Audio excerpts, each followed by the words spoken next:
माता पिता के कर्मों का फल बच्चों को मिलता है, ये मन में मेरा भ्रम रहता है। क्या है कि दोनों का एक संयोग बैठता है, माता पिता और पुत्र का दोनों का संयोग बैठता है। अब जैसे पुत्र पापाचारी है और आपका कोई पिछला हिसाब भोगना है, अब वो ऐसे कर्म करेगा कि आप जलोगे, आप दुख पाओगे।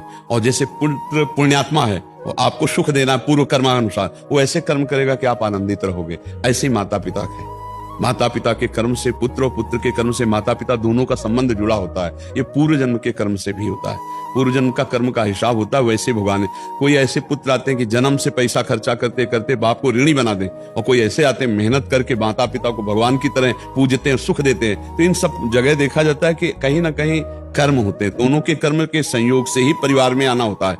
मान लो पुत्र जो आ रहा है तो पिता भी रचना उसी के कर्म के अनुसार वैसे ही पिता होगा।